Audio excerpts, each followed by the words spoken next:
Hey guys, NinjaGuyVR here, and today we're doing a review of Operation Serpens on MetaQuest. Now the game has been out for quite some time now, but there's been a new update that's released recently, and we're going to talk all about it today and see if the game is worth buying or not. So let's check it out!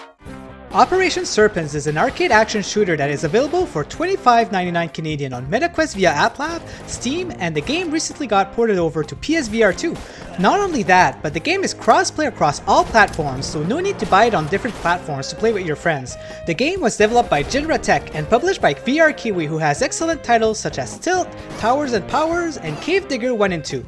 Okay, let's talk about the game now. So if you're familiar with arcade light gun shooters, you'll be very familiar with how this game works, but you'll be a little bit surprised because it's actually not an on-rail experience. Most of the time, you'll be tasked to go through multiple rooms to eliminate enemies and other side objectives with a story to follow. The game starts with a tutorial that explains the mechanics. They give you multiple guns that you have to try. You have an infinite amount of ammo, and to reload, you simply just need to bring your gun to your waist and it'll do it automatically. You also have different types of grenades. You have the typical frag grenade, but you also have a healing one, and one that slows down time for a period of time. One simple but unique mechanic of the game is that you can put your handgun in your mouth, which is especially convenient when you are trying to go up a ladder. The story is pretty simple. You are part of an operation and tasked to take down a group of important members of an organization. You have a total of 7 stages to go through, which can take around 10 to 15 minutes to complete. But there is a little bit of replayability since there are 3 difficulties, and every time you finish one, you'll get a little dot on the stage that indicates that you've completed on the difficulty. Although there are no scoreboard or time attacks, so this part is very story focused. So speaking of the story, the game ends on a cliffhanger with a to be continued screen. The game came out 3 years ago, so I'm not sure if they'll be adding more to the story at some point. But it's possible, since with the new update, we can see that the devs are still supporting it. Outside of the story, you have 3 other types of modes that you can do that are pretty fun. The first mode is kind of a horde mode where zombies come at you, or funnily enough, shoot at you, and you have to survive waves until you run out of health. It's not too difficult, and the scoreboard is pretty insane with people surviving with thousands of zombies killed. The second mode, which is my favorite, is the mode where you are put into a section where you have to shoot as many mini toys as possible in a certain amount of time.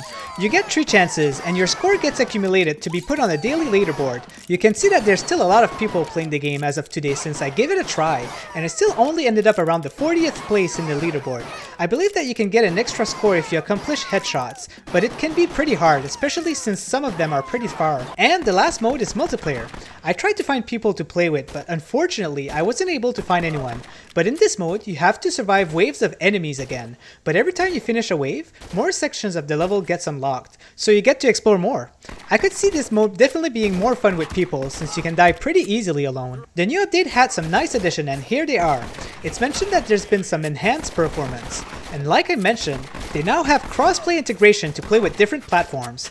They've made some adjustments to weapon recoil optimization for better stability and accuracy, some nice improvements to make the game easier to people who are struggling, and a new features in the main hub like a maze for a drone to explore and some nice interactions. So we can definitely see that the game is still being supported, which is nice. There has been a few issues and things in the game that I didn't enjoy.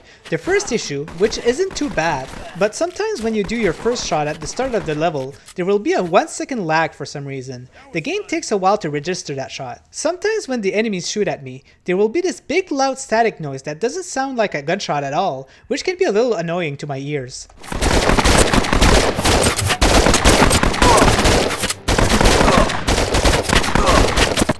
Mission 6 was a mission that I didn't enjoy and had to restart it many times because friendly fire is on and it's game over right away if you hit someone. But it's hard to differentiate the enemies from the allies, and sometimes they just throw themselves right at you.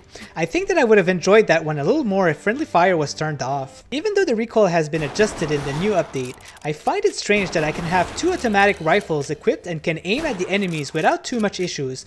But it is an arcade style game after all, so maybe I'm just nitpicking at this point. Alright guys, this was kind of my quick review of Operation Serpens. It took me around 2 hours to experience everything in the game, but with the variety and replayability, it's definitely something that could keep someone interested for a lot of hours, and I feel like the price is worth it.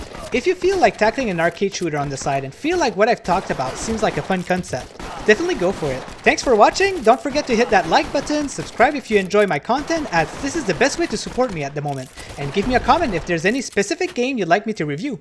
Bye everyone!